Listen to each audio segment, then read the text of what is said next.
at the end of the day, 7042, okay, is a pile of crap. You can put lipstick on a pig, and it's still a pig.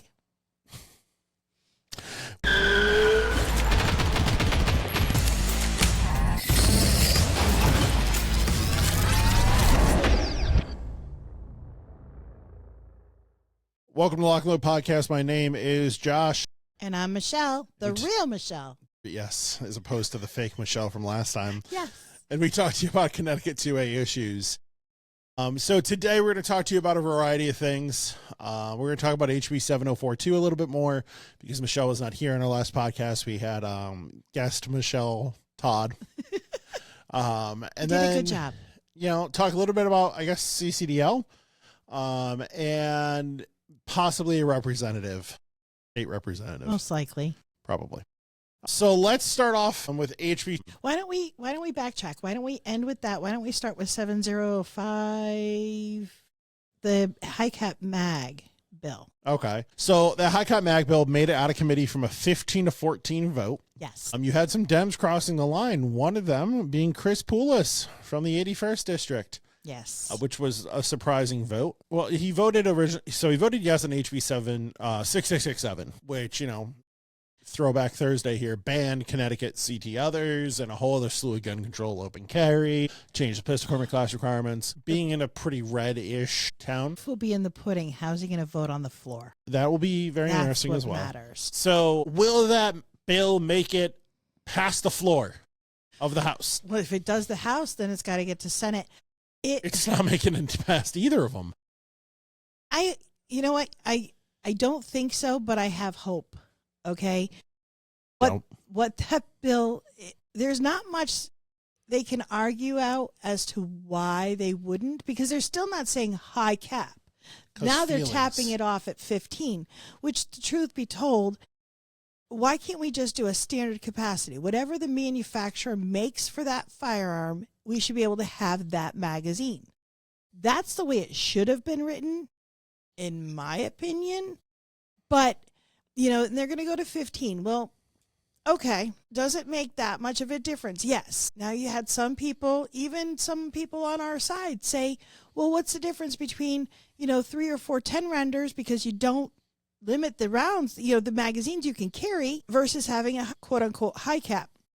Now, I don't think that's the argument to have, because that just proves that there's no reason to change it. But I do think it would stop an undue burden on Connecticut residents trying to purchase firearms that don't have the ability to get a 10-rounder. There are some manufacturers that don't make a 10-rounder mag.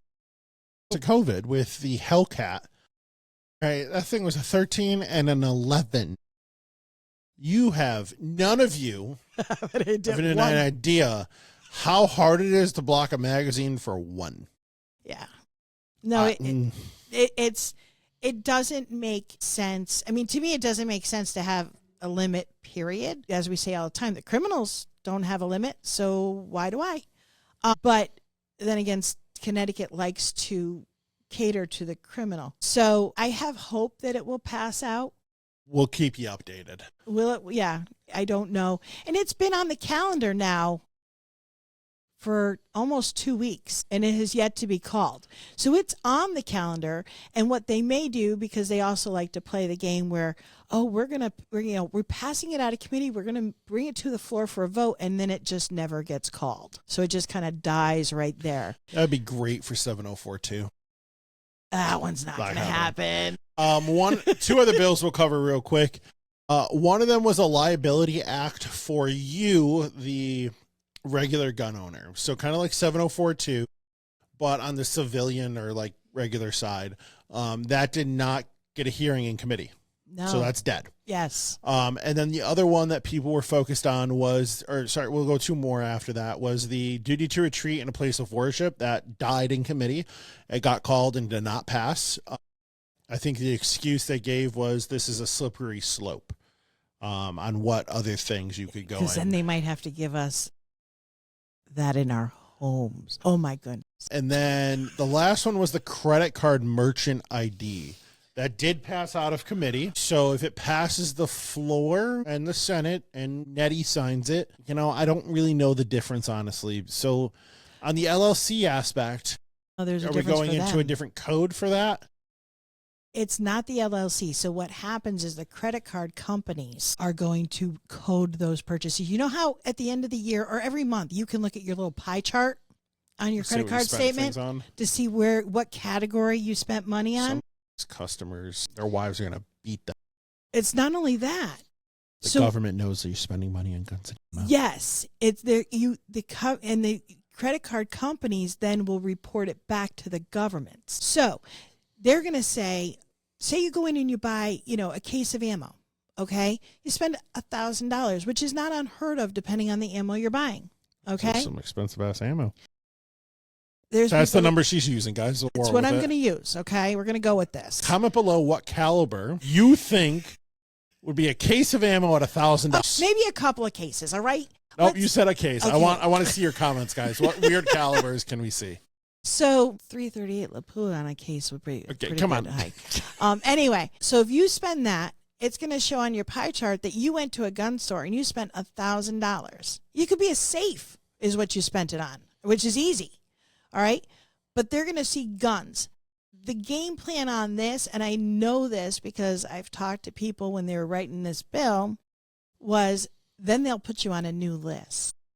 So, we have our no-fly zones lists. We have our red flag lists. Now we're going to have our gun people list. And so the government will have these lists for us to check into, for them to check into, and now you're on a watch list. Wonder how this will affect cash. It won't. That's not what I'm saying. Will this increase cash payments? Yeah, I think so. Because I have less credit card fees to pay. Well, yes, there is that. But I already have customers that come to me and say anything gun related, they will not use a credit card on because they don't want it tracked. Yep. Because the federal government tried to do this 3 years ago, and they had Bank of America, Chase, and another one. I want to say Capital One, but I could be wrong. The credit card companies were in talks with the government where they were going to share that information with the government.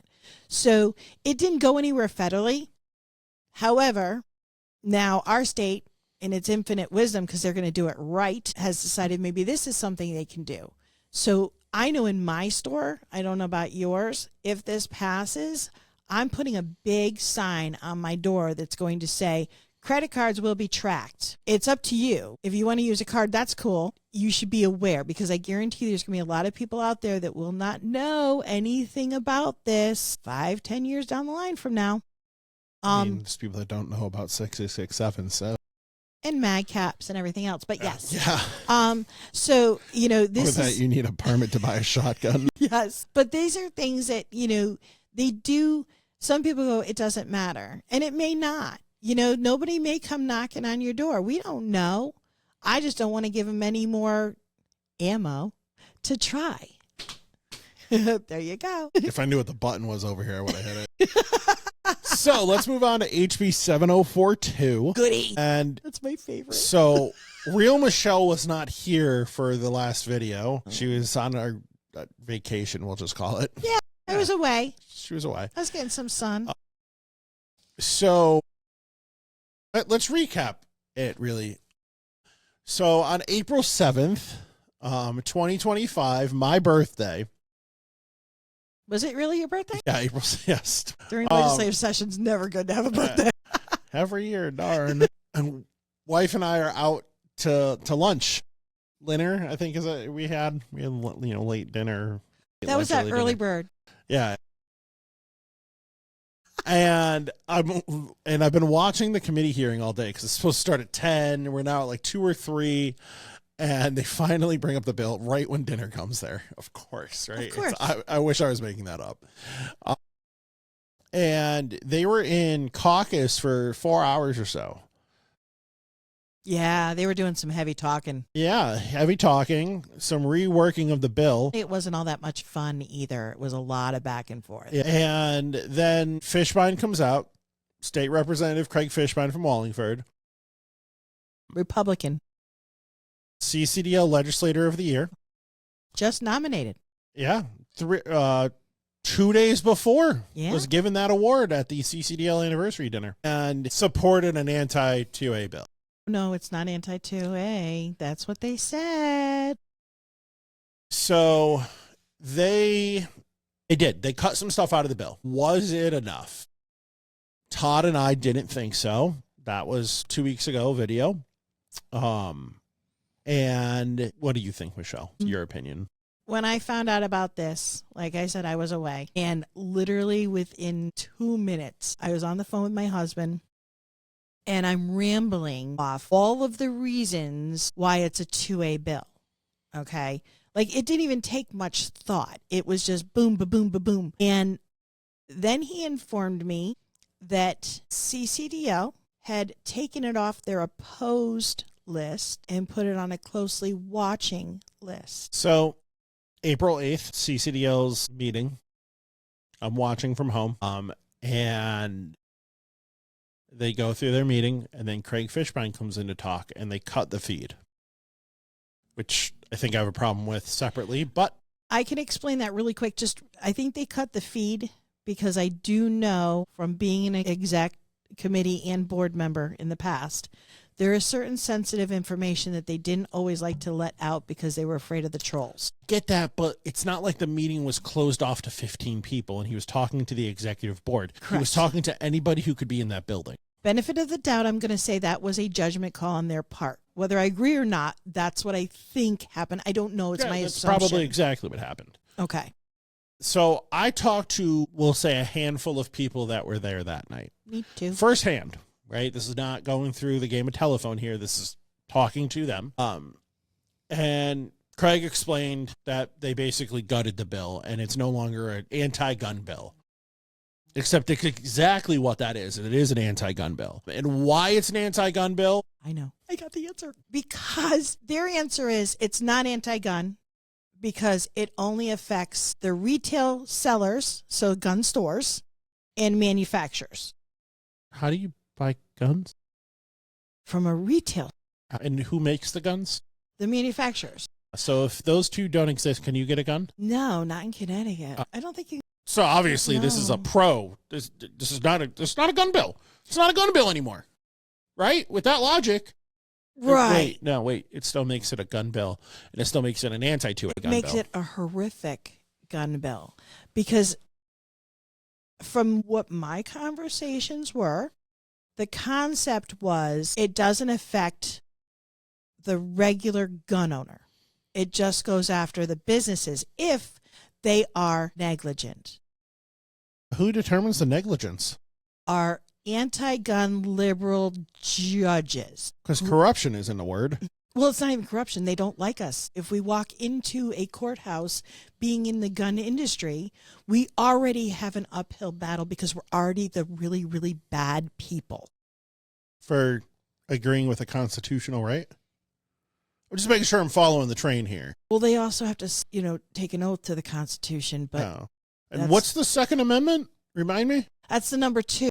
Yeah, 1, 2. Yeah. I can count that far. Yeah, that's the one that if we lose every other constitutional right because that's the one. That's why it's number 2. Clearly, that's not important at all. No, but it's just. But this was the explanation: is that because it doesn't affect me as a gun owner, you as a gun owner, that it's okay, and you only have to do bad in order to get caught up in it. Yep, because no one has ever been arrested for anything that gun-related, especially. Gun-related. Especially. That they definitely didn't follow the law. Right. I know more people in court fighting court battles when they have done nothing wrong and having to fight for their permits back. So Todd, gun guru, just did a follow-up on the story, and I don't remember her name, but she was arrested for having a CT other. A single mom is facing a felony charge for something that she bought legally at the time. But no one makes mistakes or no one does anything bad ever. This is still an anti-2A bill. It's an anti-gun bill. It's an anti-gun store bill that CCDL has now gone soft on. That's the only way to put this. They will tell you they've not gone soft. They're watching it closely. But at the end of the day, it's already passed out of committee. Now it can go to the floor and get amended to Correct. the original text, It and there's will. not a goddamn thing they can do about it. Even if they don't amend it, though, Josh, it's going to go to the floor. And if they have closely watching, people are not calling their legislators saying, this is horrible. How can you do this? And let me explain. Maybe you guys don't understand because it is the gun stores and it is the manufacturers. So let me explain how that actually affects you. Okay? So when Connecticut passes these anti-gun laws, which they do regularly, we all know this, the manufacturers, the distributors who gun stores purchase their supplies from, they already will not send certain makes and models, or certain manufacturers even won't send anything to Connecticut. SAR, one of probably the biggest wholesalers in the U.S., they will not ship anything to Connecticut that they have deemed not compliant here. They can't decipher the law. It's Correct. that convoluted. It's not that they're being assholes, excuse my language. They're truly not. They're trying not to get themselves in trouble. Yeah, they're trying to get sued by good old Tong. Correct. Bear Creek won't send anything here. PSA won't send anything here. And I'm sure there's a ton of other little shops that won't, or little businesses like that. Not that those are little, that won't send anything here. Here's a wholesaler, MGE Wholesale, will not ship anything to Connecticut that has high capacity magazines or that they deem an assault weapon or what they just deem they won't ship here. It might be bad. It might be bad. And there are people that are exempt to these laws: military, law enforcement, corrections, other FFLs, other states. I can buy these guns and I can sell them on Gunbroker, for example, and they get shipped to another FFL, say in Texas, and then Bob's gun store down in Texas sells it to George by doing up 4473 properly, how every store has to sell a gun.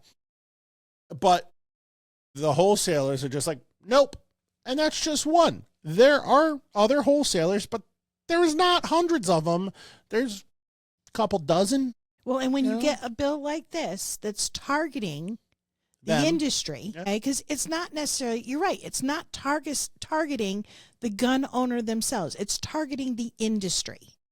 And throughout the whole entire testimony, we kept hearing about how this bill covers the gaps. It takes care of all these crimes that are being taken care of, the crime guns. It stops trafficking. It stops straw man sales. Straw purchases are already illegal federally. So is trafficking. All of this stuff is already illegal, but this is going to fix it. Okay, so now any of these people wanting to send guns to gun stores in Connecticut can decide at any point in time, I don't want the hassle. I don't want to get involved in this. I don't want to play in that sandbox.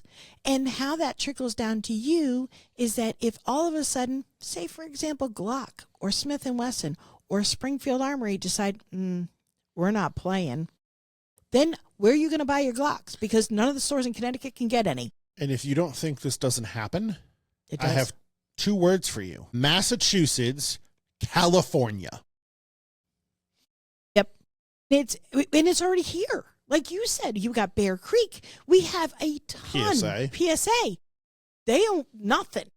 I get customers coming in all the time going, I tried to go to PSA and just buy an upper and they won't send it to me. Yep. No, nothing. So it does trickle down. Are you guys the ones that are going to have the hardest burden right away? No. But it still puts, correct, and it still puts us on the hook trying to say we're not negligent because they can decide we're negligent. They can decide we're negligent for anything. Heck, one of the people testifying for this bill on that day thought that it would be a good idea if every industry member took training, mandatory training, so we could decipher who is suicidal or who is homicidal, or who just isn't right for a gun. Last I checked, psychiatrist. Thank you. That degree, it takes a lot of years, and it's a high price. If every gun store needs to have one in their store, you're going to jack the prices of everything up because now you got to pay that person's salary. That's ridiculous. Absolutely. What happened to personal responsibility? What happened to if somebody comes in smiling at me, wants to buy the Glock 19 sitting in the case and was like, yeah, I'm so excited. Thank you so much. This is great. This is exactly what I'm looking for, because you guys all know we do that when we walk into gun stores. We see a gun we want. We're like, yeah. Okay. And we sell it to this person who's been smiling and happy as can be, and they go home and 3 weeks later blow their head off with it. How did I know? Where was my magic ball that day? But yet we'll be responsible for that. I don't understand how anyone can support this or watch this. This is oppose all the way. I can also see people in the comments here from, we'll say, CCDL, because I know you guys are going to watch this, and they're going to be like, it says knowingly now. They changed the word to knowingly. It was a separate amendment. There's a lot of gray.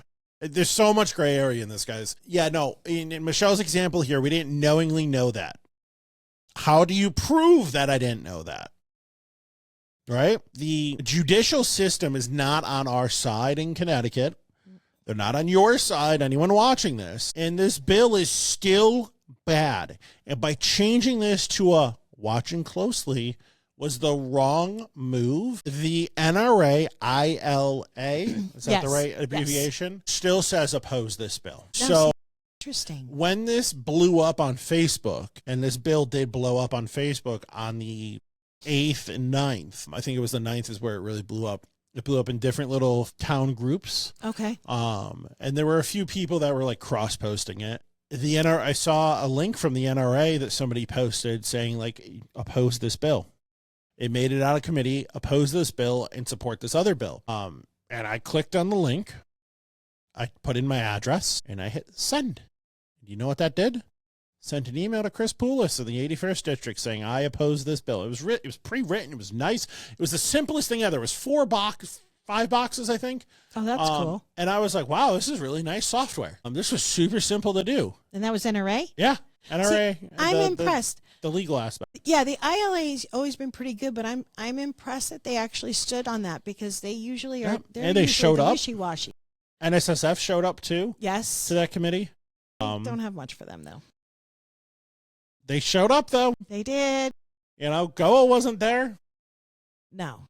Or any other Pro 2A organization. But the anti was there. They were there, large and in charge. 44 people testified, and a lot of them were antis. Yeah. At least the powerhouses. Anybody organizational-wise, a lot of their antis all showed up. We didn't have that many on our side. Disappointed in CCDL with this bill. And I know others are too. Whether they say it publicly or not, I'm disappointed, guys. I know a lot of people are. But you know what? I do believe, and I've said this before, that CCDL is a good resource, okay? Yep. I think they misstepped on this, and I will put out that, every once in a while people make mistakes, okay? I think part of it is they don't have anybody in the industry per se that would be affected by this bill to understand the ins and outs and the behind the scenes. On face value, it sounds great. We talked to a lot of people separately, and without giving names, because we're not going to ever do that, in their independent journalism, we have sources, right? We talk to people, and nobody on that board owns a gun store. One person works in a gun store, and I would say a handful, at least 2, are firearm instructors. Yeah. Okay, that's what I got. Yep. I'll say actively teach classes. And that is the consistent, and that's it. Most of the people on the board, and I'm not shitting on you guys. I'm really not. I just wish you asked people, store owners, how this affects them, because you were not looking at it from that perspective. When I look at these bills, I look at it 3 different ways. I look at it from the FFL side, the gun store side. I look at it from the instructor side, and I look at it from the civilian side, because I am all 3 of those. I can have 3 different perspectives on these bills. Most of them line up the exact same because they're anti-gun bills. But the people on the board and the legislators, too, they're looking at it from one side instead of the entire circle. And that is where the problem lies. Well, and I said the same thing. I directly said, you have many FFLs that you have contacts with. Did you make a phone call to any of them? Nope. And the answer was no. And I said, and you didn't think that that would be important in order to come up with that information. Like that research doesn't matter. And, and he said, we missed it. And I appreciate it. They can't miss it. That is the organization to not miss it. Well, if it's a gun rights organization, like you said, you look at it from 3 angles. I do too. But at the end of the day, when it comes to bills being proposed for our state, it doesn't matter if it aligns with all 3. It doesn't matter if it aligns with 1. It doesn't matter if it even skirts along 1. If it touches you at all or can affect you in any way, shape, or form, it needs to be anti. There is no neutral. And there's a ton of neutral bills right now on CCDL's website. And if you're, in general, just any of these gun rights groups, okay, the anti-guns stand lockstep, okay? Yeah. They oppose anything that has 2A. anything to do with gun, period. They just oppose it. Even if it's something that might have some good in it, it might do this, it doesn't matter. They oppose it because it's got to be anti-gun. Gun rights groups across the board don't always do that. And I don't know if it's because we think a little bit more. We're more individuals when we make decisions. I know gun owners, we do the same thing. We are not lockstep with the mission. The mission is pro-gun. Protecting our constitutional right.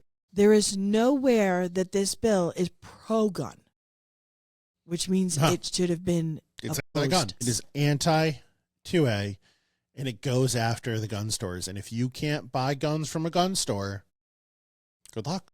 And that's not doom and gloom. I mean, may it happen? Yes. Will it happen? I don't know. Again, this bill's going to pass. But no, with it affecting them, with them not being able to get guns. When you look at that, Will that know. happen? Maybe it won't. But the potential's there. Yeah. And the potential for the language to be changed on the floor of the Senate is very easy and is possible. There are 13 reps and senators that support this bill that are co-sponsors to this bill now. Yes. And it started with 2. And they keep getting more. And it's the normal antis. Blumenthal's on there. Gilchrist is on there. Staffstrom is on there. And they have then their little band of supporters behind them. This bill is going to pass the House. It's going to pass the Senate with whatever they want to add to it now because it is out of committee. If we killed this in committee, or at least attempted to kill this in committee, wouldn't then make it to the floor this session. Correct. Right? That's what happened with the original HB 704, HB 6667. The banning others, that was put up the year before, and it didn't make it out of committee. Now, it's numbers, guys. We've talked about that. And in Fishbein's defense, he did take some stuff out of the bill. But that's also his job as a legislator. And he still voted yes on the bill. Correct. That's where I have the problem, is you voted yes on an anti-2A bill. Doug Dubitzky didn't. He voted no. Donna Veach, my rep, voted no. All the other Republicans, except for O'Day, who is not a pro-2A person, voted no in committee. But with that being said, that was part of the agreement. Oh, I'm sure it was. However, if he votes yes for it on the floor, he needs to he needs to have email after email after email, because there is no reason. Rob Sampson, who we've had on the podcast before, has been in committees, had wording changed, still not supported it because it wasn't enough. If, it's a matter of, you can't be, well, I'm kind of 2A. Legislators play the game. That's their job. Yep. And I will say, even in Craig Fishbein's defense, that is his job. All right. We are behind the 8 ball with numbers up there. And I get that. In order to get anything done, you have to make compromises. Yep. However, us as gun owners, we don't. Some people say, oh, well, you need to understand and you need to work with and you need to do this. I have been doing this for about 15 years. Yeah. I thought I did too in the beginning. I'm now 15 years later looking at it going, I have compromised and compromised and compromised and compromised. How much more do I have to compromise? I'm done. I'm not an elected official. That goes to Hartford. I don't have to. No. And I can voice my opinion. Whether you like that opinion or not, that's what the analytics are for, right? And the thing is not to coerce and talk to and change the mind of the people already up there. The idea is to get people who actually go into the job with your thought processes and your beliefs. So that's what comes down to election time, and that's a whole nother topic, and we've touched on it quite a bit, guys. You know, we need to get the right people in, and we need to get involved. Once they're already in, you can't make it better. You're going to get what you're going to get. And either we have rhinos or we have Dems. And, you know, I'm not saying they're not nice people. They very well might be, but they don't have my best interest in mind. I'm looking forward to our political commentary on the upcoming governor election. Once that gets rolling, I think it'll be pretty interesting. Maybe we'll get somebody on. Maybe we won't. I don't know. It's a coin flip. I'd be happy to, if I had my way, I'd get all the candidates at different times, but all the candidates on. Right now, I think there's 3 of them running. Possible for. We'll start sending emails. But to do that, you guys have to subscribe or like or follow. We are on YouTube, Lock and Load Podcast. We need the subscribers, guys. So if you watch our content sometimes or all the time, 2 things: hit subscribe, hit the little notification bell, and then 3 things. I like to add one more on. Tell us when you come and visit us into our shops. No, I love hearing people say, "Oh, I saw your podcast." Cool. Yeah. That makes me happy. We are on Amazon Music. We are on Spotify. We are on Facebook. We are on Instagram. And we are on YouTube. Please subscribe to any of those. You don't have to do all of them. Whatever one is your primary one, make sure you follow us, subscribe, hit the little notification system for it, whatever. Make sure you're following. Well, and the more you like and the more subscribers we get, the bigger our reach is. So then we get more followers. So we get to inform more people of what's going on so that we're all kind of working together. Yeah. And that's what the game plan is here, is we all want to work together. Drop comments, hit the little like button. Tell us what you think. I engage you guys back in these comment sections. Right? I try to answer questions. I'll, reply to your comments too, as long as they're somewhat appropriate. If they're totally off base, then I just scroll. But other than that, let us know how we're doing. And these are our opinions, right? We're not, I think the only person we really called out specifically is an elected official. Part of it's his job. And that's his job. He is a public figure. Mm-hmm. That's his job. And he should be able to take the criticism because that's what I threw at him. Well, and at the end of the day, 7042, okay, is a pile of crap. All right. You can put lipstick on a pig, and it's still a pig. With that, my name is Josh. And I'm Michelle. And we'll talk to you next time. Bye-bye.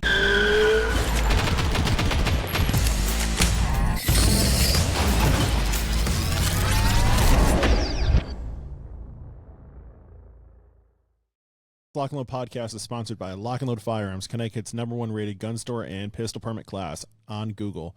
Come check us out, 1573 Meriden Waterbury Turnpike in Southington. Lock and Load Firearms. Lock and Load Podcast is also sponsored by Patriot Wear Holsters, custom-made Kydex holsters locally made in Waterbury, Connecticut. www.patriotwearholster.com and use code LNL Podcast for 10% off your purchase. Orders available for shipping or pickup at various locations.